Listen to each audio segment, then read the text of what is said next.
gente vai falar dos vários estágios da relação.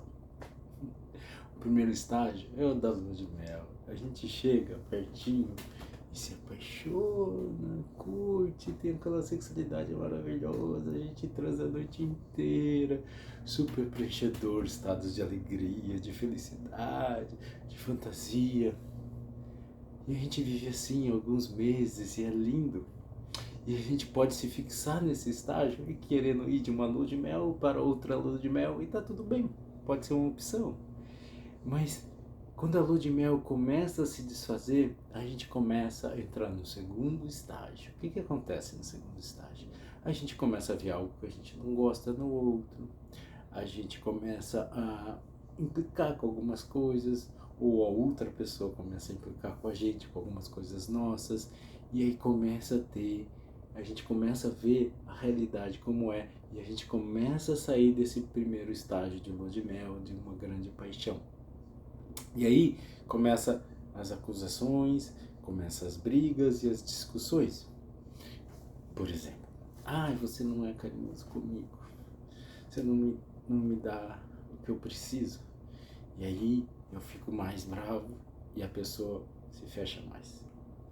E do outro lado, a gente pode ter o contrário. Por exemplo, essa pessoa não sai do meu pé, muito grudenta. Ixi, eu não consigo mais ter minha liberdade, não consigo ser eu mesmo. E agora? O que eu vou fazer? Vou terminar. Vou sair dessa relação. E as relações às vezes ficam aí. E tem outros tipos de discussões. Ou pode ser uma guerra fria. Eu sinto aquilo dentro de mim, não coloco pra fora, não falo nada, engolindo e começo a remoer as coisas. Ou pode ser uma guerrinha mais quente com alguma emoção. Depende da gente, não sei, cada um é cada um. Mas a beleza é que isso se pode se mover para o terceiro estágio. No terceiro estágio, por exemplo, o terceiro estágio eu chamo de autorresponsabilidade e de amor. Por quê?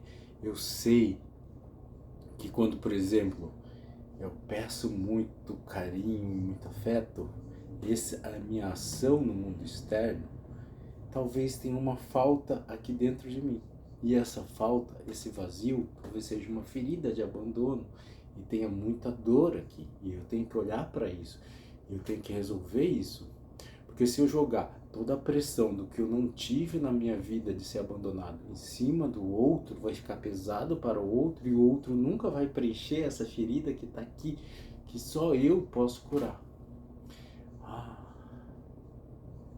E aí, em vez de ir para o outro pedindo afeto ou amor, eu vou pro outro, puxa vida, olha, tem uma coisa aqui que eu tenho que resolver, eu vou precisar de um tempo. E aí eu deixo de exigir e começo a resolver aquilo que está aqui dentro de mim. Começo a ter autoconsciência e começo a ver que várias vezes o meu pedido era uma exigência de algo. E que eu tenho várias coisas que eu comecei a levar para a relação que levou a relação a ter um peso. Na outra face, por exemplo, aquela pessoa que fala assim, tá demais, eu me sinto sobrecarregado, não dá, essa pessoa é muito grudenta, eu quero ter minha liberdade, eu quero sair pro meu futebol, eu quero sair para aquilo. Mas, nossa, talvez eu tenha uma ferida de sufocamento. Eu perdi a minha liberdade, porque talvez na minha infância eu não tivesse tido a liberdade de ser quem eu queria ser, eu tivesse que estudar para ser um bom aluno, ou eu tivesse que cuidar da minha mãe e eu não podia ser eu mesmo. Então, dependendo do que aconteceu na tua vida, tu vai ter uma ou outro lado. E aí você reconhece isso, e aí em vez de, quando o outro vem pra você, em vez de tu afastar o outro, você fala assim, puxa vida, nossa, é difícil pra mim, porque às vezes eu me sinto sufocado e eu não sei o que fazer com isso. Em vez de afastar o outro, você começa a ter um entendimento de si mesmo e aí a relação começa a se aprofundar. E você sai desse drama da infância para encarar a vida adulta, para encarar você ter opção e não simplesmente reproduzir o que foi feito na tua infância. Esse é um estágio de consciência, de amorosidade, de respeito por si, porque você sabe quem você é e você respeita o teu parceiro. e você tem amor por si, porque você começa a se entender, se acolher e tá nesse novo lugar, uma relação consciente. Ai, é isso. Beijo.